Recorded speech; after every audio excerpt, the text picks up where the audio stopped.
जय श्री कृष्ण। स्वागत है आपका साथी त्रिशला के साथ। कैसे हैं आप लोग? कैसे हैं घर में सब? जरूर बताइएगा। जैसे कि आपसे वादा किया था कि आपको होलिका दहन में डालने के लिए क्या क्या चीज़ों का प्रयोग करना चाहिए, ये ज़रूर बताने आऊँगी, तो आ गई हूँ आपके सामने। होलिका दहन हमारे हिंदू परंपराओं में एक इतना बड़ा पर्व है कि इस दिन हर इंसान अपने घर से होलिका दहन करने जाता है और जाकर वहां पर उस जलती हुई अग्नि के अंदर बहुत कुछ समर्पित करके आता है। ऐसा मानते हैं कि इससे घर की सारी नकारात्मकता दूर हो जाती है। ऐसा मानते हैं कि ऐसा करने से हमारे जीवन की सारी समस्याओं का समाधान स्वतः हो जाता है। होलिका दहन को जो है, ये एक बुरी शक्ति पर एक सच की विजय को माना जाता है। एक बुराई के ऊपर एक अच्छाई को माना जाता है। एक बुरी शक्ति से ईश्वरीय शक्ति कैसे ऊपर होती है, इस चीज को प्रमाणित करने के लिए होलिका दहन किया जाता है। जब जब भी इस युग के अंदर या हर युग के अंदर जब जब भी ईश्वर की शक्ति को ललकारा जाएगा, भगवान के होने के, उनके अस्तित्व को बार बार तर्क वितर्क और कुतर्क करके नष्ट करने की कोशिश की जाएगी, तब तब प्रहलाद जैसे भक्त पैदा होंगे और इसी तरह वो बुराइयों का नाश करके ईश्वरीय ताकत को सबसे ऊपर रखकर नारायण का नाम जपते हुए उनके होने का प्रमाण देंगे। भक्त से भगवान है और भगवान से भक्त। जब भी हमारे जीवन में समस्याएं आती हैं, यानी कि बुरी चीजें आती हैं, तब हमारे अंदर के बैठे हुए भक्त को पुकारना चाहिए नारायण को और कहना चाहिए कि आइए, मेरे अंदर एक बुरी शक्ति आ गई है, एक बुरी ताकत ने मुझे घेर लिया है, आकर मेरी रक्षा कीजिए। आपके अंदर बैठी हुई उस बुराई को समाप्त करने ठाकुर जी स्वयं जरूर आएंगे। तो चलिए, आज आपको बताती हूँ कि होलिका दहन की इस जलती हुई अग्नि में हम क्या ऐसा डाल दें कि हमारे जीवन की समस्याएं समाप्त हो जाएं। लेकिन इससे पहले ये जान लीजिए कि मैं कौन हूँ। मैं आपके एस्ट्रोलॉजर हूँ, वास्तुशास्त्री हूँ, चेहरा भी पढ़ती हूँ, आवाज़ भी पढ़ती हूँ और हाथों की लकीरें भी पढ़ लेती हूँ। चूँकि आपकी सारथी हूँ, इसीलिए आपको जीवन का सार बताने चली आती हूँ। सबसे पहली समस्या, बच्चे से लेकर बूढ़े तक अगर किसी को भी लग जाती है नज़र, टोक, या आपके घर पर या आपके घर के किसी सदस्य पर हो जाता है किसी भी प्रकार का तंत्र मंत्र वशीकरण, तो आपको क्या कर लेना चाहिए? उस व्यक्ति के सिर पे से आपको एक सिक्का, 5 लौंग, 5 काली मिर्च, थोड़ा सा कपूर और एक हल्दी की गांठ 7 बार क्लॉकवाइज घुमानी चाहिए और एक बार पूरे शरीर पर से वार लेना चाहिए और जाकर जलती हुई होलिका में डाल देनी चाहिए। अगर वो व्यक्ति स्वयं वहां ना हो तो आप उनकी तस्वीर पर भी ये कार्य कर सकते हैं। अगर आपके घर के अंदर बहुत ज़्यादा आर्थिक तंगियां आ रही हैं, बार बार आपको आर्थिक समस्याओं से जूझना पड़ रहा है, तो जलती हुई होलिका के अंदर आपको 5 बताशे और 5 इलायची डाल देनी चाहिए। 2 लघु नारियल अपने साथ ले जाइए। महालक्ष्मी के मंत्र के साथ 11 परिक्रमा जलती हुई अग्नि की करिए। वहां से थोड़ी सी राख उठाइए, लघु नारियल पर छिड़काव करिए, घर आकर उन पर रोली चावल लगाइए, लाल कपड़े में बंद करिए और अपनी तिजोरी में स्थापित कर लीजिए। अगर आपके पास कुछ दुर्लभ चीजें हैं, जैसे कि बिल्ली की जेर, उसे आज की रात्रि महालक्ष्मी के मंत्र से जरूर सिद्ध करिएगा। सिंदूर डालकर महालक्ष्मी का मंत्र जाप करते हुए आपको ये सिद्ध कर लेनी है। अगर आपके पास है इंद्रजाल, उसे आज की रात आप जरूर सिद्ध करिएगा। एकाक्षी नारियल को जरूर सिद्ध करिएगा। आप दक्षिणावर्ती शंख को आज की रात जरूर सिद्ध करिएगा। अगर आपके पास श्री यंत्र है तो आज की रात आप उसे जरूर सिद्ध करिएगा। अगर आपके पास हत्ता जोड़ी है तो आज की पूरी रात्रि आपको उन्हें सिंदूर में डालकर रखना है और महालक्ष्मी के मंत्र का जाप करना है। वैसे तो मिनिमम आज की रात्रि 1.25 लाख जाप होने चाहिए, लेकिन इतना एक अकेले आपके करने के लिए पर्याप्त हो नहीं पाएगा, आप कर नहीं पाएंगे। इसीलिए आपसे जितना हो पाए आपकी इच्छा अनुसार आप उतना कर लीजिए।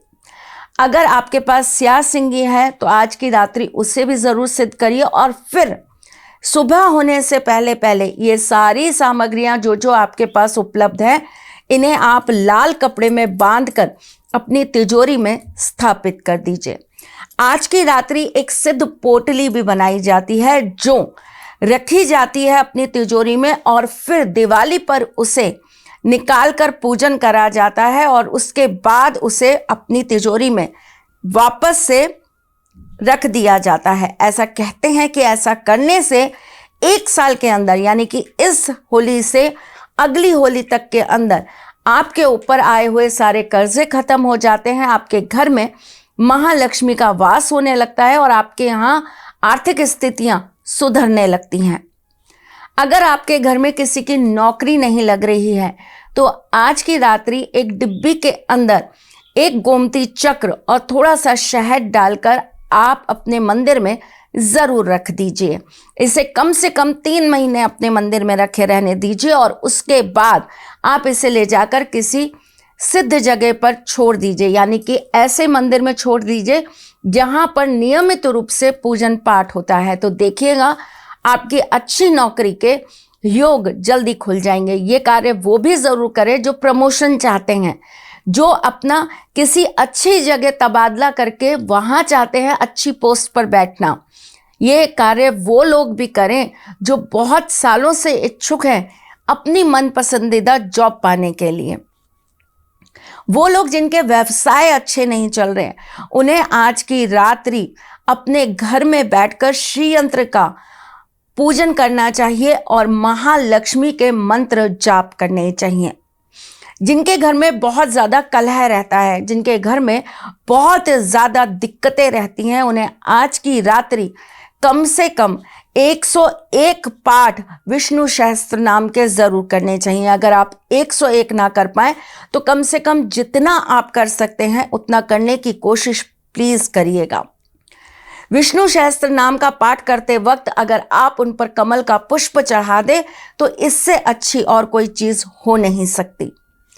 जिस दिन होलिका दहन होता है, ये सारे कार्य उसी दिन करने हैं आपको, रात्रि में। जिस दिन होलिका दहन होता है, अगर आपके घर के अंदर बार बार कलह है, बार बार आपके घर के अंदर नकारात्मक शक्तियां आती हैं, आपके घर के लोग आपस में एक दूसरे से जुड़ाव नहीं रखते हैं, उनका आपस में एक दूसरे से प्यार नहीं है, तो आपको 3 नींबू ले लेने चाहिए। अपने घर के मुख्य द्वार पे खड़े होकर तीनों नींबू एक साथ एक हाथ में लेकर 7 बार घुमा देने चाहिए और जाकर चुपचाप होलिका दहन की अग्नि में डाल आना चाहिए। ऐसा करने से घर से कलह दूर होते हैं, घर में जितनी भी लड़ाई झगड़े हो रहे होते हैं वो खत्म हो जाते हैं। अगर आपके घर में लोग आपकी बात नहीं सुनते, आपकी बातों को कोई तवज्जो नहीं दिया जाता, तो आपको हल्दी लगाकर 5 गोमती चक्र 5 परिक्रमा करके होलिका दहन की अग्नि में डाल देने चाहिए। अगर आपकी जीवन के अंदर किसी भी चीज के अंदर भाग्य आपका साथ नहीं देता, आपके सक्सेस के रास्ते नहीं खुल पा रहे हैं, तो आपको थोड़ा सा धनिया ले लेना है, साबुत धनिया लीजिएगा, हरा वाला। थोड़े से आपको बादाम ले लेने हैं, या तो 2 बादाम लीजिएगा या 5 बादाम ले लीजिएगा। थोड़ी सी आपको केसर की पत्तियां ले लेनी है। इन सारी चीजों को सफेद रंग के कपड़े में बांध लीजिए। जहां पर होलिका दहन हो रही हो वहां पर हनुमान जी के मंत्र का जाप करते हुए या हनुमान चालीसा का जाप करते हुए परिक्रमा करिए। परिक्रमा आप कितनी करेंगे? 7 परिक्रमा करेंगे। 7 परिक्रमा के बाद आपको ये पोटली जलती हुई अग्नि में डाल देनी चाहिए। अगर आपका भाग्य साथ नहीं दे रहा होगा तो यकीन मानिए आपका भाग्य आपका साथ जरूर देने लगेगा। अगर आपके घर के अंदर बार बार एक के बाद कोई ना कोई ऐसी चीज है जो आपको परेशानी दे रही है, जिसकी वजह से आपका मन दुखी है, जिसकी वजह से आपके बच्चे परेशान हैं, जिसकी वजह से आपके घर में बहुत ज्यादा तनाव की स्थितियां बनी रहती हैं, तो 3 धातु का एक तार बनवा लीजिए। कोई भी सुनार बनाकर दे देता है। 3 धातु का एक तार ले लीजिए और जाकर होलिका दहन की अग्नि में उसे डाल दीजिए। जब वो अग्नि शांत हो जाए तब वहां से थोड़ी सी भस्म ले लीजिए, उसे जल में लोटे के साथ मिलाकर अगले दिन भोलेनाथ के मंदिर में जाकर उन्हें अर्पण कराइए। करके देखिए। कहने के लिए बहुत छोटे छोटे उपाय होते हैं, लेकिन अगर आपने ये कार्य करा तो यकीन मानिए आपके जीवन में इतना अचूक परिवर्तन आएगा जो आप सोच भी नहीं पाएंगे। होली की रात्रि बहुत सिद्ध रात्रि होती है। तंत्र मंत्र यंत्र सिद्ध करने के लिए असीम शक्तियां इस दिन हमारे इर्द गिर्द होती हैं। इसीलिए पूर्ण पवित्रता के साथ, मन की, तन की और आत्मा की पवित्रता के साथ आपको इस रात्रि पूजन पाठ जरूर करना चाहिए। आप अपने गोविंद को याद करिए, जिसे भी आप अपना इष्ट मानते हैं उन्हें याद करिए और आज की रात्रि बैठकर मंत्र जाप जरूर करिए। आपके घर में अगर कोई आपकी बात नहीं मानता है, बच्चे बहुत जिद्दी होते जा रहे हैं, तो आज की रात्रि 1 गिलास पानी रख लीजिए। आप वहां पर बैठकर माँ दुर्गा के मंत्र का जाप करिए, कम से कम 11 माला जाप करिए। अगले दिन उस जल को आप चरणामृत की तरह अपने घर के उन सब सदस्यों को पिला दीजिए जो आपकी बात नहीं सुनते हैं या बहुत जिद्दी हैं या जिन्हें बहुत गुस्सा आता है। करके देखिए ये कार्य, देखिएगा उनके जीवन पर क्या प्रभाव पड़ेगा और उनका नेचर कैसे चेंज हो जाएगा तो आप मुझे ज़रूर बताएंगे। और आप अपने इस परिवार से यूं ही जुड़े रहिएगा। आपको अगर हमारे राय, आपको हमारी चीज़ें अच्छी लगती हैं तो कमेंट ज़रूर करा करिए। मैं फिर आऊँगी कुछ नया, कुछ अलग, कुछ अद्भुत लेकर। तब तक के लिए मुस्कुराते रहिएगा, रिश्तों में मजबूती बना के रखिएगा, अपने साथी के साथ यूं ही जुड़े रहिएगा, प्यार देते रहिएगा, प्यार लेते रहिएगा। ख्याल रखिएगा अपना और उनका जिनसे आप प्यार करते हैं। मैं जल्द आपसे मिलने आऊँगी, तब तक के लिए राधे कृष्ण। सारथी माँ त्रिशला ज्योतिष के क्षेत्र में विश्व विख्यात नाम है।